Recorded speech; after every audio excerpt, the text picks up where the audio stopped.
Selamat malam, pemirsa. Pasca putusan Mahkamah Konstitusi, konstelasi politik sepertinya sangat cair. Bahkan hari ini, hari pertama pendaftaran untuk calon kepala daerah, ada banyak kejutan yang kita temukan. Yang tadinya mungkin didukung oleh partai dengan komposisi yang relatif besar, ada juga yang mungkin partai yang dianggap hanya tersisa sendirian di Jakarta sedang memperjuangkan nama siapa yang akan mereka usung untuk ikut bertarung melawan kandidat lain yang dianggap memiliki mesin partai yang lebih besar, Maria, ya. Rumornya sih sudah muncul, nanti kita konfirmasi langsung beserta dengan sejumlah narasumber kami. Tapi yang menarik, pilkada tidak hanya di Jakarta saja, namun juga di sejumlah daerah, termasuk juga di Jawa Tengah, kemudian juga di Jawa Barat, Jawa Timur, dan juga di Sumatera Utara. Kita coba akan bahas tuntas bagaimana sebenarnya nanti peta politik pilkada di sejumlah daerah usai putusan Mahkamah Konstitusi. Kita jawab tuntas nanti di Catatan Demokrasi dengan sejumlah narasumber kami. Kami pun juga melibatkan mahasiswa dari dua universitas berbeda,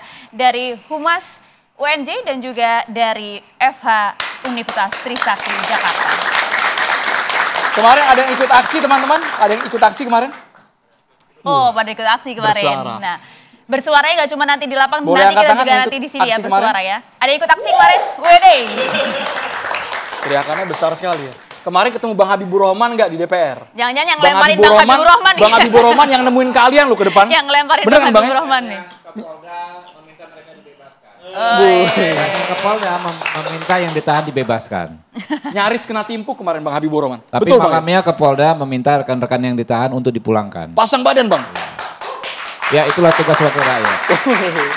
Oke, kita tunggu juga suaranya para mahasiswa nanti di Catatan Demokrasi. Kita langsung perkenalkan satu persatu narasumber kita. Mari. Andrew, sudah hadir dari ujung sebelah kiri. Ada Bang Fadel Barus, Bendahara Umum Projo. Selamat malam, Bang. Selamat malam, Assalamualaikum. Ini satu keluarga apa gimana nih, Bang? Di samping Balpan Barus ada Bang Bestari Barus, politisi Partai Nasdem. Kakak adik, Maria, ya. Assalamualaikum. Hari ini ada dua Barus di antaranya. Nah, ini. Dan juga hadir ini ada Bang Habibur Rahman, politisi Partai Gerindra. Selamat malam, Bang. Assalamualaikum, Om Dewan.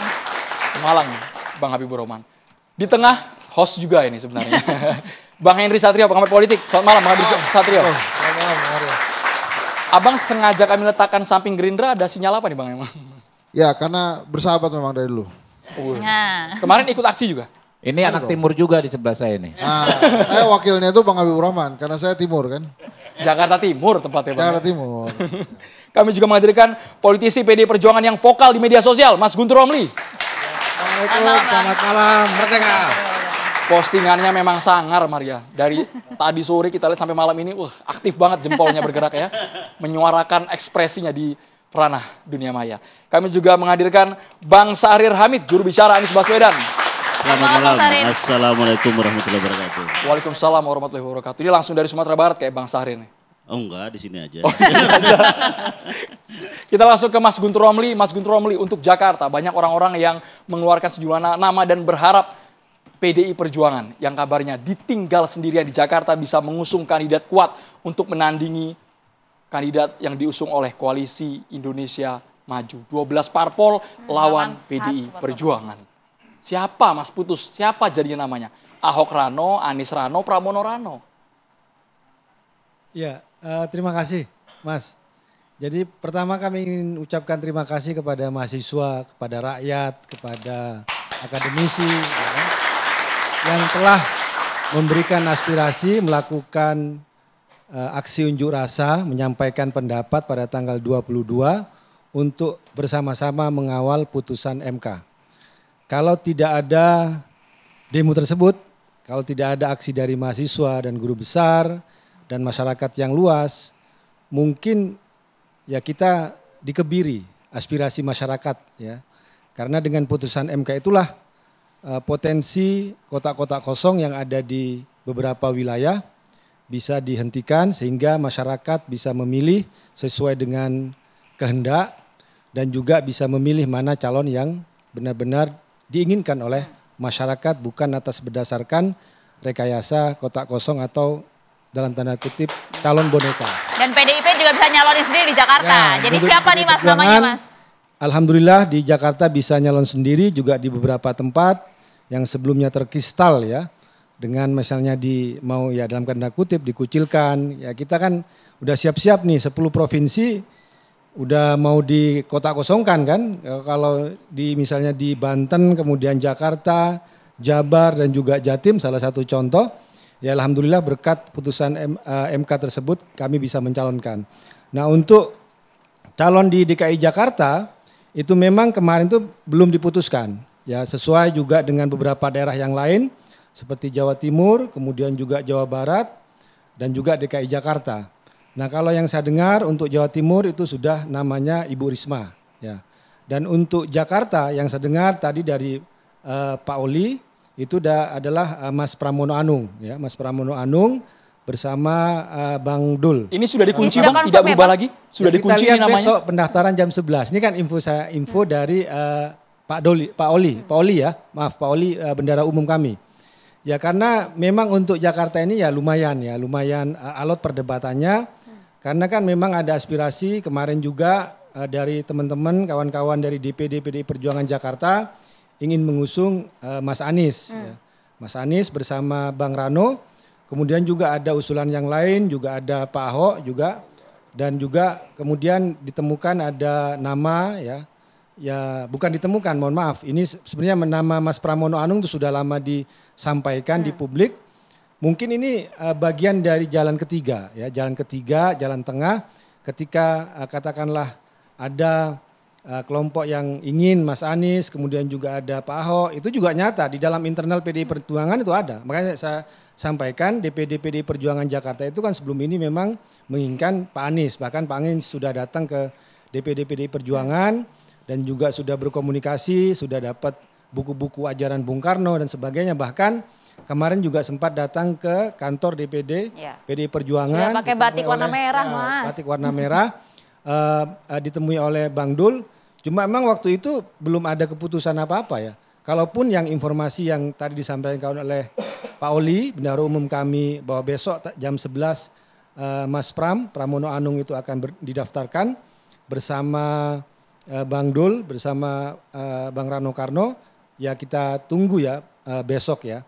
Tapi intinya kita melihat, kami melihat bahwa kalau itu sudah menjadi keputusan dari Ketua Umum kami, Ibu Megawati, ya para kader memang harus melaksanakan. Apalagi kan kami lihat Mas Pram ini kan tokoh senior ya di PDI Perjuangan, beliau mantan sekjen, kemudian juga secara komunikasi juga bagus, bisa menjembatani semua pihak, baik di internal PDI Perjuangan ataupun juga hubungan kelembagaan ataupun juga dengan partai-partai yang lain. Saya kira sosok yang bisa mempertemukan, sosok yang bisa mempersatukan perbedaan-perbedaan biar tidak terpolarisasi pendukung antara Ahok dengan pendukung Anies. Baik, Mas Gunrom, berarti simpulan malam hari ini per malam hari ini Mas ya, karena kita tidak tahu besok dinamika seperti apa, berarti Anies tidak jadi berbaju merah, sedangkan Mas Pramono dipastikan besok mendaftar, apakah akan mundur juga dari jabatannya? Ya, kalau ini benar, besok yang daftarkan adalah Mas Pramono dengan Rano Karno, ya kami mohon maaf berarti belum berjodoh dengan Mas Anies, ya kan? Oke, tapi ini sudah fix kan? Ataukah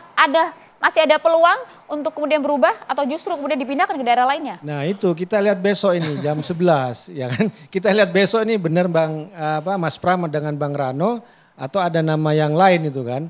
Karena kalau saya sampaikan juga ya memang masih dinamis ya yang ada di dalam di DPP PDI Perjuangan. Karena gimana ya, memang kalau ngelihat bicara soal survei misalnya, kita kan harus melihat juga mengacu ke situ. Memang dua nama itu Mas Anies dengan Pak Ahok itu kan mengungguli lah ya, mengungguli dalam arti itu yang benar-benar nyata aspirasi dari masyarakat dan kami sangat menghormati itu. Makanya kita lihat kan juga dua tokoh ini kita sebut ya 11-12 lah ya kan, sama-sama punya warisan di Jakarta baik Mas Anies dan juga Pak Ahok. Tapi juga kita harus menyadari kan ada sisi yang mana negatif dan sisi positif itu kan. Dari sisi kalau Mas Anies dengan Pak Ahok kalau dibandingkan ya mungkin kelebihan Pak Ahok itu ya beliau adalah kader dari PDI Perjuangan. Kalau Mas Anies itu kan belum itu kan. Nah makanya beberapa waktu yang lalu kami juga mengusulkan agar Mas Anies itu menjadi kader PDI Perjuangan. Tapi ya kami tentu saja tidak bisa memaksa karena kan itu kan pilihan masing-masing. Kemudian juga kalaupun pada akhirnya Mas Pram benar-benar besok yang akan mendaftar bersama Bang Rano, ya kami tentu saja ini adalah pilihan yang kami anggap sebagai yang terbaik menjembatani dan jalan tengah ya menurut kami yang ada di PDI Perjuangan. Begitu. Oke. Mampukah kemudian berdasarkan hitung-hitungan PD Perjuangan, mampukah Pramono Rano ini kemudian bisa mengalahkan RK dan juga Suswono yang betul ya, dan juga kemudian kalau kita lihat kan kendaraan politiknya cukup besar Mas, 12 partai politik di sana. Ya tidak masalah. Kalau kita ngelihat misalnya Jokowi Ahok tahun 2012 kan ya kita ngelihat kita juga hanya waktu itu bersama Gerindra, PDI dan Gerindra waktu itu ya tahun 2012 itu. Kemudian juga saya kira di Jakarta itu lebih mudah lah ya untuk menyebarkan informasi, kan tidak harus seperti daerah yang lain harus bekerja keras, harus pasang baliho. Jakarta menurut saya itu kampanye lewat media, kemudian media sosial hanya untuk pengenalan, itu akan lebih mudah. Ya mungkin kami akan lebih banyak tentu saja kerja di bawah menyapa masyarakat. Tapi kan wilayah kita bandingkan antara Jakarta misalnya kalau dengan Jawa Barat, Jawa Tengah kan Jakarta lebih mudah lah untuk mendatangi warga-warga, apalagi struktur partai kami juga lumayan kuat yang ada di Jakarta. Insya Allah kami optimis bisa menghadapi pasangan lawan gitu. Pasangan lawan, tapi seperti ini juga nama Anies sepertinya tidak ditoleh sama PDI Perjuangan. Kalau memang Anies tidak jadi mendapatkan tiket dari PDI Perjuangan. Lalu Nasdem juga harus bersuara. Karena ada pidato dari Ketua Umum Surya Paloh yang mengatakan kami tidak tahu siapa yang dimaksud. Ada petualang politik yang nempel ke partai kami, memanfaatkan kami sial bener ini. Maksudnya siapa itu Bang Bestari Barus? Mikrofonnya boleh Bang? Bang, sampai lupa pakai mic kan? Itu yang disampaikan kapan itu yang barusan? Barusan Bang, tadi sore Bang. Itu sebagai satu ungkapan saja dapat berlaku pada organisasi manapun.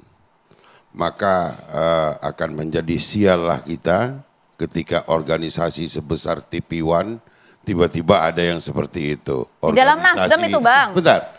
Di organisasi partai politik ada seperti itu. Itu adalah mengingatkan kepada kita sebagai kader, selaku kader, dan kepada para pengurus untuk mengantisipasi hal-hal yang mungkin bisa terjadi dikarenakan adanya keinginan-keinginan yang tidak semestinya yang dilakukan oleh orang per orang. Jadi bukan karena ada gitu loh, tapi lebih kepada bahwa untuk mengingatkan jangan sampai institusi yang mulia yang bernama partai politik itu justru disinggahi oleh orang-orang yang tidak punya niat baik untuk dalam bergabung dengan partai itu.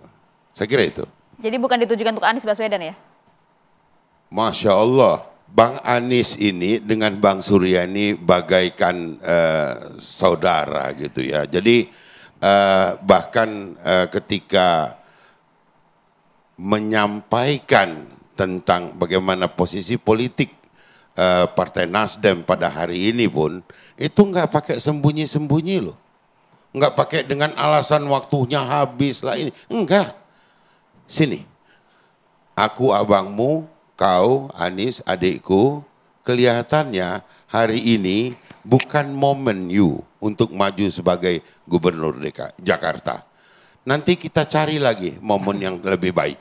Dan itu disampaikan luar biasa di depan sahabat beliau yang namanya Pak Prabowo Subianto. Gak ada sembunyi-sembunyi loh ini.